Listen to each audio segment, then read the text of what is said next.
This week the focus is intentional learning, and I shared in a wiki my thoughts around both looking at intentional and incidental learning and how both really come together through authentic educative experiences that we create for our students, and really looking at the importance of really fostering and really helping students through both maybe learning that is based on the syllabus, based on a particular curriculum, versus other incidental learning experiences that really emerge through, again, social interaction that make up a large part of these performance tests or test-based learning, or even perhaps problem-based learning situations.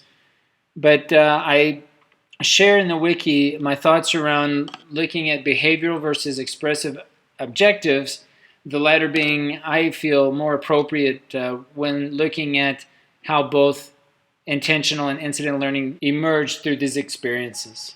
I want to share with you a workshop that I'm currently teaching. It started this past Monday and will conclude next Friday.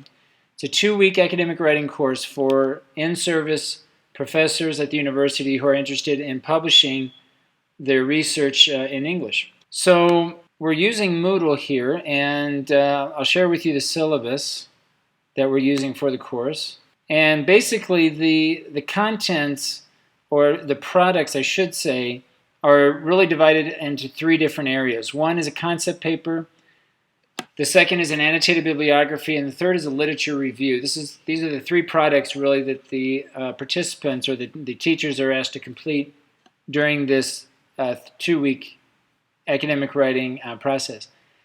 Now, the contents of the course, there are many, and there's a lot pertaining to grammar and punctuation, the mechanics of writing, of course. Also, the parts of an academic paper is included, how to go about creating an annotated bibliography, and so on.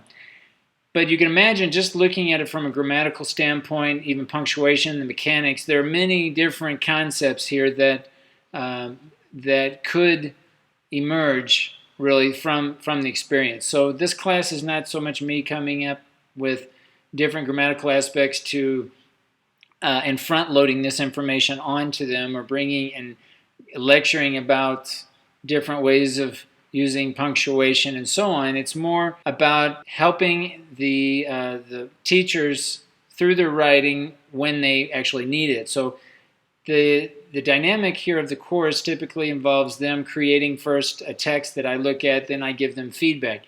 So the feedback cycle here is really they produce first, I give them feedback, and then I decide at some point whether that feedback will be individual or as a group. And a lot of times it turns out to be both. So invariably what will happen is I will give feedback to students throughout the day. It meets 3 hours a day, so I will have talked with many teachers over the course of one day, and at the end of the day I will typically gather my notes that I accumulated through my discussions and basically present certain key points that came up through the discussion. So other students, or other teachers I should say, are benefiting from the feedback that I give other educators.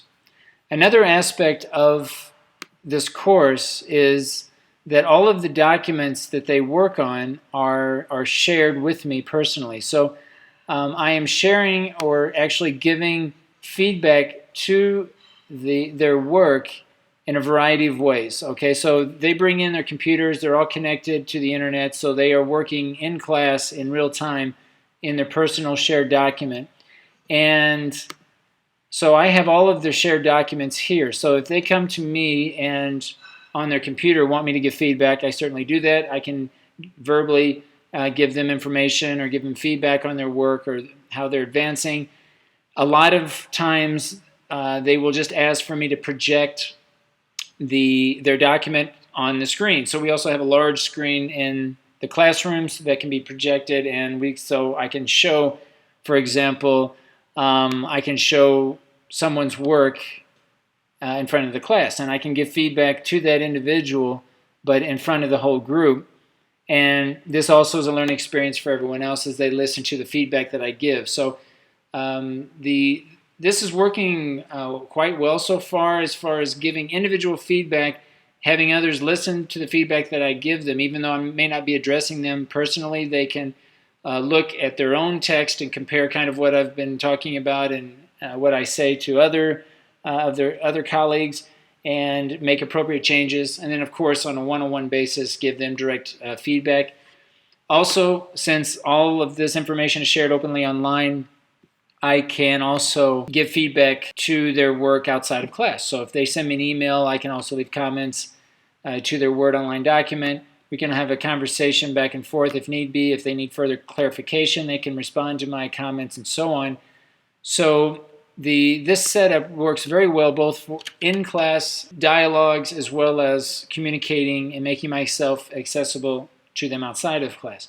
As this relates to intentional learning and incidental learning, to kind of tie it into our discussions for this week, there's a lot of things that, a lot of content and issues that just emerge, from this dialogue, having this type of communication. So here would be an example of both looking at intentional learning, being very specific to certain concepts that are stated in writing in the syllabus, and then also be willing to accept and give feedback and assist others through other issues that they might have that might extend beyond the actual syllabus.